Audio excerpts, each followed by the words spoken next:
They cheered as if triumph could mask the hollow in the command chamber. "Congratulations, High Admiral Vorzak," Commander Drex said, tentacles twitching in what passed for Crozian enthusiasm. "Your strategy has secured the small blue planet on the outer rim. Its inhabitants call it Earth, humans. They will make fascinating specimens for the Emperor's zoological collections." I sat forward in my command chair, the exoskeletal plates along my thorax humming with tension. Something in the celebration felt wrong. "And our casualties?" I asked. Drex's compound eyes blinked in an anxious rhythm. "That is the remarkable part, sir. We lost approximately 73% of our invasion force. 73%. The number struck through me like a shock. My plating flared in alarm. "And you call this a victory? Have the sensors in your neural array failed?" "Explain." Drex's tone did not hide pride. "We won. Human governments surrendered after we leveled their capitals. Resistance is scattered and disorganized. Occupation units are establishing control." I closed my ocular ridge and demanded the battle statistics. The holographic display sprang to life with cold, clinical numbers, the most catastrophic triumph in Crozian history. 15,000 ships, nearly 7 million troops deployed. Returning vessels numbered 450, and survivors barely 2 million. How could a pre-FTL species exact such a toll? They lacked energy weapons, didn't they? Lieutenant Caxi, our intelligence officer, stepped forward. Her mandibles clicked as she spoke. They did not field many energy weapons. Most of their fighting was with chemical propellants and combustion engines. Impossible. My voice scraped across the bridge. The main screen switched to battlefield footage. My mandibles tightened as I watched. Tiny, fragile creatures with only 2 arms ran into plasma fire with a recklessness that made no tactical sense. For every 100 who fell, one staggered close enough to hurl a small explosive device that could blast 5 or 6 Crozian troops from a platform.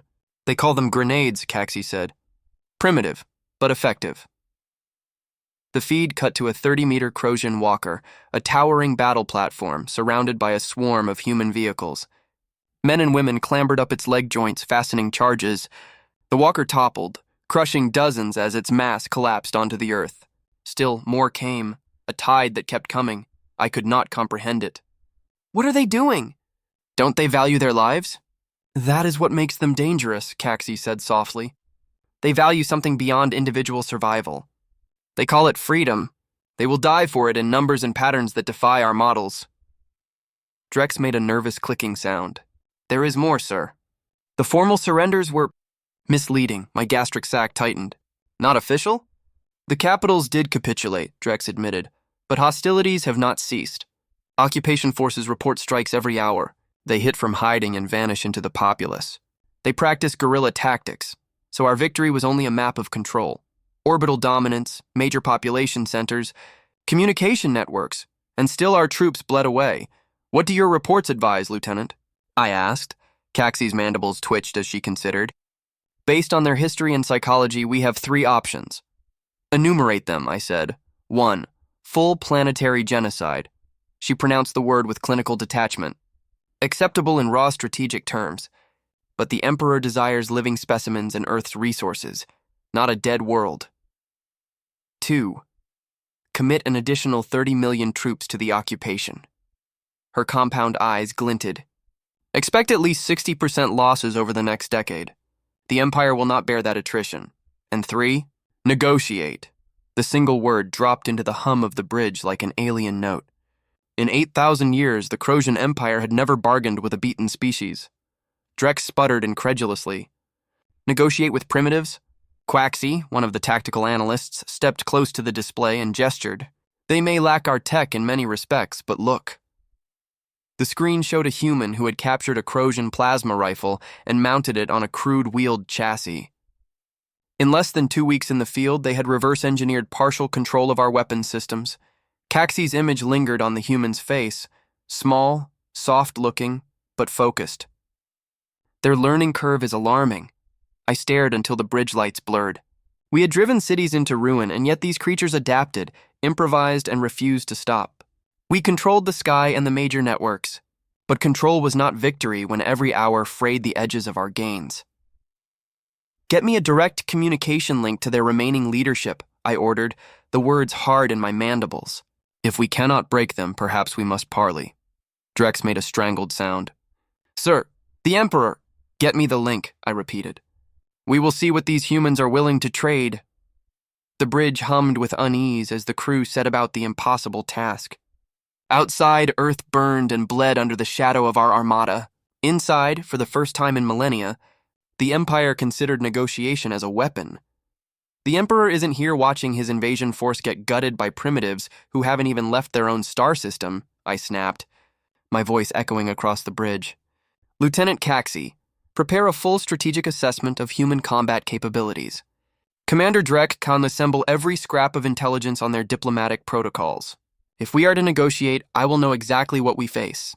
The officers scattered to obey. Alone with the flickering hollows, I returned to the battlefield recordings. On the screen, a human soldier dragged himself forward, one limb gone, blood pouring freely just to shove an explosive beneath a Crosian transport. I stared, mandibles rigid. What kind of species does that? The answer coiled in my thoughts before I dared to voice it, the most dangerous kind. And we had made them very, very angry. 3 cycles later, I stood aboard our command vessel facing a human delegation. For security, a shimmering atmospheric barrier divided us. Humans needed higher nitrogen concentrations. We required methane supplementation. Even through the distortion, I studied their leader. She was called Admiral Patel, darker skin than her companions, streaks of silver running through her head fur. Physically unimposing, yet the authority in her posture made my antennae twitch with unease. Admiral Vorzak, she said through the translator, her voice steady. Your request for negotiation has been recognized. But understand this, I represent only the United Earth Defense Coalition. Not all human factions acknowledge your right to exist, much less your right to negotiate. A rasp of amusement escaped me. Our right to exist? We control your skies. We've reduced your great cities to ash. Patel didn't blink. And yet here you are, asking for talks instead of accepting our surrender. That suggests your victory isn't as secure as you'd like to claim. Commander Drex bristled beside me, plates vibrating in fury. Insolent mammal! For every Crosian warrior you kill, 1,000 of your kind die. There are 8 billion of you. How many lives can you throw away? Patel's reply was cool, measured. How many Crosians can you sacrifice, Commander? I raised a claw, silencing Drex before his rage could poison the exchange further. Admiral Patel, let us be practical. Resistance only brings more death to your people. The Empire requires resources from Earth and selects specimens for our biological archives. Cooperate, and we will minimize the bloodshed. Her mouth curved upward, teeth bared. The gesture Caxi had warned might signal amusement or aggression or both. Specimens. You mean slaves, resources, you mean the wealth of our world. Admiral Vorzak, humanity has dealt with conquerors before. History suggests it rarely ends well. For the conquerors. At her nod, a younger officer, Colonel Rivera, activated a projector. A crude device by Crosian standards, but functional.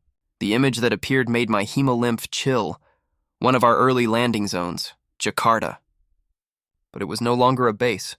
Crosian troops were pinned inside barricades, unable to move. Every patrol that ventured out was ambushed from alleys, rooftops, or collapsing buildings laced with hidden explosives. Humans disguised as civilians approached with food, only to detonate themselves among our soldiers. This is happening in every occupied city, Patel said evenly. You hold your bases, nothing more. Meanwhile, we are studying every piece of technology we take from you. Weapons, comms, ship components. 3 days ago, she gestured toward Rivera, our engineers reverse-engineered your orbital targeting system. Yesterday we tested countermeasures. One of your fleet cruisers, the Dominant, suffered mysterious targeting failures before it exploded in orbit. The words struck like a plasma bolt. That loss, 8,000 Crosians, had been logged as a reactor malfunction. If they could already interfere with our most secure weapons... You're bluffing, Drex growled. But the tremor in his voice betrayed him. Patel ignored him. Here is our proposal, Admiral. Yes, Patel said calmly. It is. The Empire does not retreat, I declared, mandibles tight with the weight of tradition. In 8,000 years, we have never abandoned a conquest. Colonel Rivera barked a sound, laughter I recalled from cultural briefings. His grin was sharp, unafraid. Congratulations, Admiral Vorzak, he said. You just made history. We have never faced a species like this, I muttered. Humans are a special case. Another human, a female scientist identified as Dr. Okafor, slid a data device across the table. "This contains our full analysis of Crozian biology," she said evenly. "Based on your dead, you are susceptible to 17 Earthborne bacteria and viruses that we could weaponize by tomorrow. Your methane-rich breathing supplements, highly flammable with a simple electrical charge. Your ship hulls deteriorate when exposed to a common industrial acid we manufacture in staggering quantities." I stared at the device, then at her, mandibles flexing. "You're threatening biological warfare?" Patel's voice cut in before Okafor could answer. "We're demonstrating that we already understand you better than you understand us. And our learning curve is steep. Every day you stay on Earth is another day we adapt to defeat you more efficiently." The room went silent. It wasn't just courage fueling these humans. They were methodically analyzing us, our weaknesses, our habits, our very biology, and building new weapons designed to kill Crozians. "I will have to consult Imperial Command," I said at last. Patel nodded. "You have 24 hours. After that, we launch coordinated offensives across all your positions simultaneously. And Admiral Vorzak," her eyes glinted like metal, "the next wave will not be aimed at retaking territory. It will be designed to maximize Crozian casualties." As the delegation withdrew, Commander Drex turned to me, his exoskeleton pale with stress. "They can't possibly be as dangerous as they claim."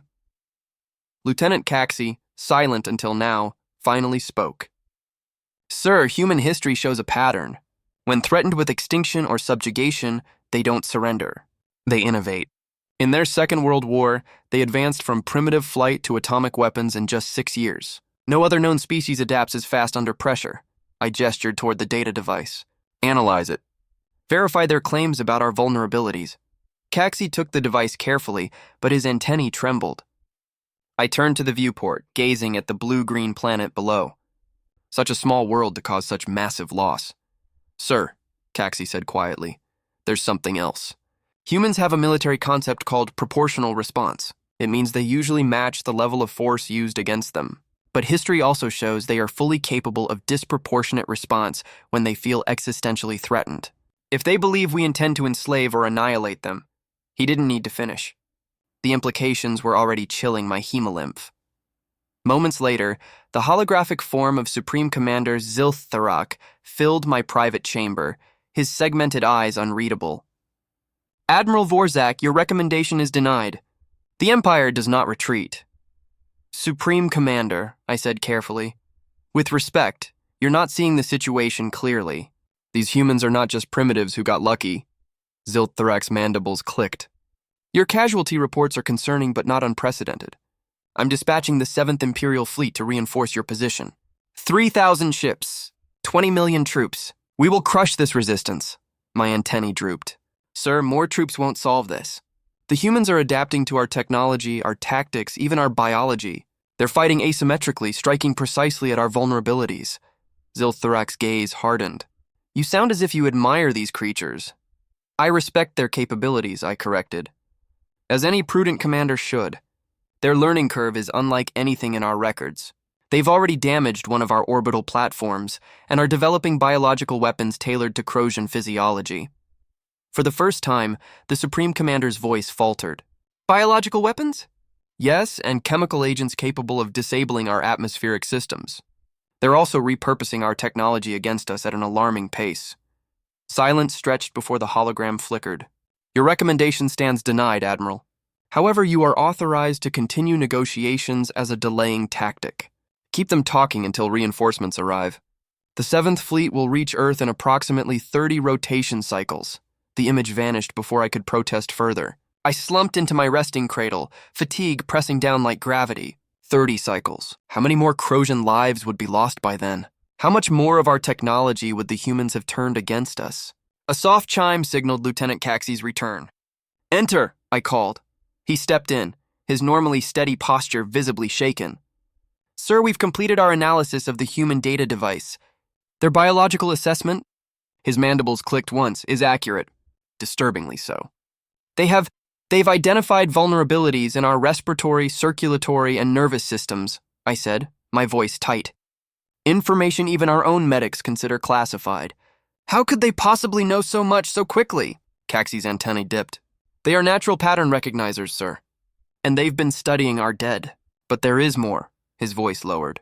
We've intercepted human communications. They're already synthesizing compounds designed to target those weaknesses, and they intend to aerosolize them against our ground forces. A cold weight settled in my chest. How soon? Days, not cycles, Caxie admitted grimly. And, sir, our long-range sensors have detected unusual activity in their asteroid belt. They appear to be strapping primitive propulsion systems onto massive rocks. I froze. They're weaponizing their asteroids. Preparing for kinetic bombardment, Caxie nodded. Their engineering may be primitive, but their grasp of physics is sophisticated. A sufficiently accelerated asteroid would devastate even shielded formations. Before I could reply, Commander Drex burst into my chamber, protocol forgotten, his agitation plain. Sir, humans have launched simultaneous strikes across every occupied zone. They're using our own weapons against us. The main screen flared to life, displaying chaos. Human soldiers wielded repurposed Crosian plasma rifles. Their armored vehicles carried our energy cannons. Most disturbing of all, humans wearing crude, makeshift versions of our exoskeleton armor, fighting nearly as strong as Crosian warriors. Casualties? I asked, already dreading the answer. 30% of ground forces, lost in the first hour, Drex whispered. They're targeting command centers with precision. Our communications are collapsing, and sir, they've broken our encryption protocols. They're broadcasting false retreat orders through our own channels. The screen shifted to battlefield after battlefield, each one the same. Disciplined chaos, human adaptability turning every Crosian weapon against its creators. This was no resistance. This was systematic annihilation. Admiral Patel requests to speak with you, Caxie said quietly. Put her through. Her image filled the screen. This time she wasn't in ceremonial attire. She wore battle dress, the sounds of a command center alive behind her. Admiral Vorzak, she began without preamble. I assume you're watching events unfold. Your attacks violate the agreed negotiation period, I snapped. She cut me off. You asked for 24 hours. We gave you 32, I had no rebuttal. My mandibles clicked in frustration. What do you want? To avoid unnecessary bloodshed, she said firmly. Our offensive continues until every Crosian force is removed from Earth. But we will allow safe passage for evacuation, if you accept our original terms. And if I refuse? Her expression hardened. Then we adapt faster than you can replace your losses. Within 12 hours, we'll deploy tailored bioweapons against your troops. 17 asteroids are already on collision courses with your orbital fleets. And we've deciphered enough of your neural protocols to begin broadcasting signals that will disrupt your soldiers' cognitive functions. My mandibles twitched. You're bluffing, her gaze bored into me. Admiral Vorzak, humans have a saying, necessity is the mother of invention. You have given us the greatest necessity we have ever faced, our survival. In response, we are innovating faster than at any point in our history. She leaned closer. We don't want interstellar war. We don't want your species destroyed. We want you gone. Whether that happens with or without further Crosian casualties is your choice. The transmission cut. Silence followed. Options, I demanded. Drex straightened. We fight to the last Crosian. It is what honor demands, Caxie shook his head. Sir, at these attrition rates, our ground forces will be destroyed in 2 human days. Our orbital fleets are exposed to their asteroid weapons. Strategic withdrawal beyond their moon would be the prudent course. I weighed both. The Empire had never retreated. But the Empire had never faced humans.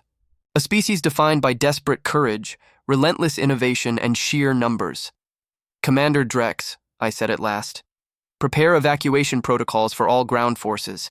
Lieutenant Caxie, chart withdrawal patterns to minimize asteroid vulnerability. I will speak with Admiral Patel myself.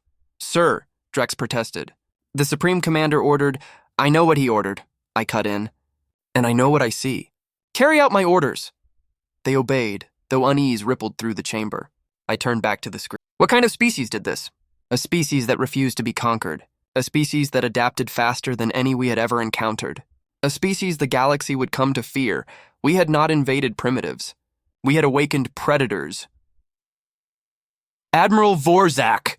Supreme Commander Ziltharak's voice thundered across the tribunal chamber, echoing against vaulted walls of black stone.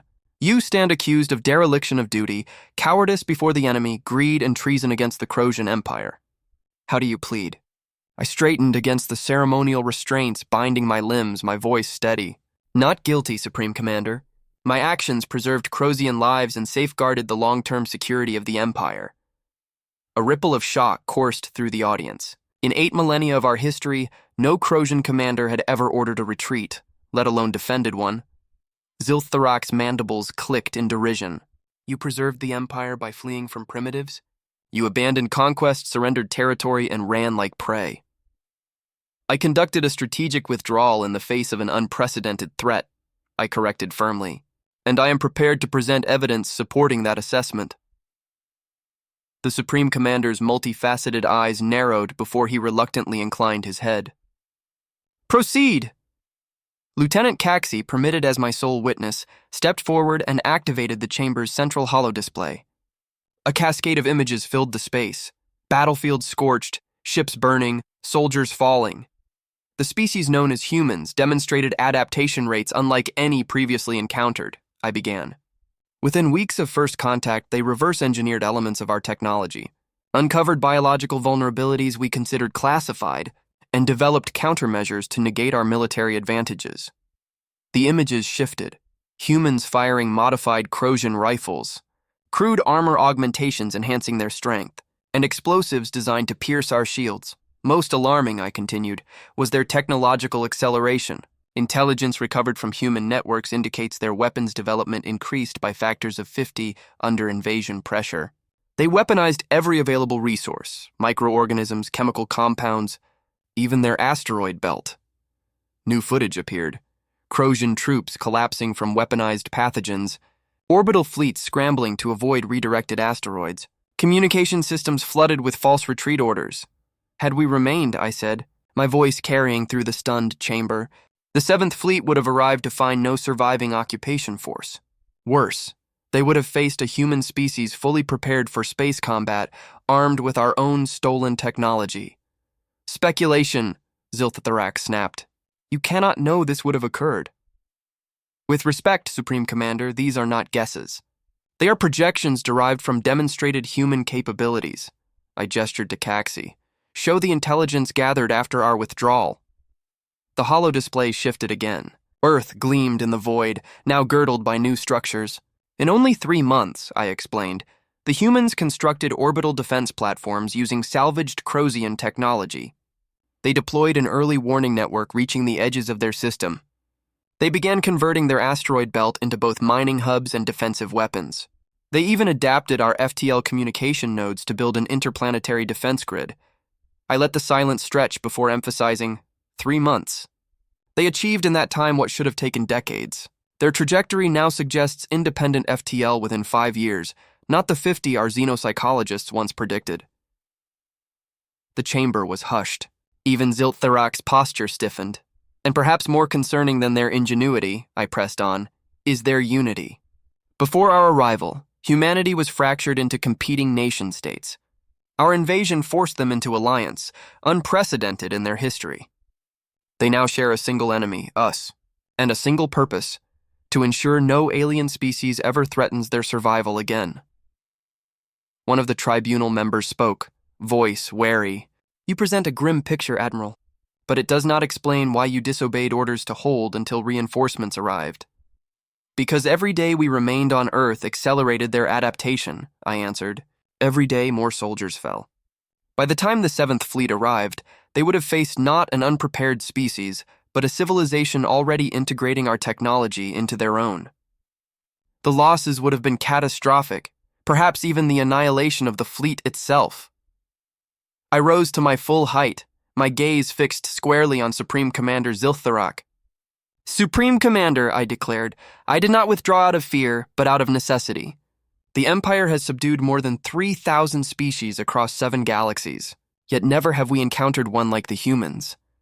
Murmurs rippled through the chamber, but I pressed on. They possess traits we have seen separately in others. The relentless swarming of the Rex, the adaptive intelligence of the Meridian, the unyielding sacrifice of the Kaldar, but never before have all these qualities been found in a single species. At my signal, Caxi displayed the final image, a human child hunched over a damaged piece of Crozian technology, already prying it open, already learning. The sight sent a low hum of unease through the audience. This, I said softly, is perhaps the most dangerous revelation of all. Their young are not discouraged from curiosity. They are encouraged to question, dismantle, and rebuild. Knowledge is passed between generations with startling efficiency. Their adaptability is not an anomaly. It is woven into their very development. Ziltharak studied the image for a long, uncomfortable moment before asking, "And your recommendation, Admiral Vorzak? Shall we simply surrender this resource-rich world to primitives?" "Yes," I answered without hesitation, and the chamber erupted with shocked clicks and hisses. I raised my voice above the din. "More precisely, I recommend that we establish formal relations with Earth, negotiate limited trade agreements, share certain technologies on our terms." "Share our technology?" Ziltharak's voice rang with disbelief. "With a species that will take it regardless," I countered. "If we guide the exchange, we gain leverage and perhaps an ally. If we refuse, they will advance on their own, potentially in ways far more dangerous to us." I swept a clawed hand across the chamber. We have never retreated because we never had to.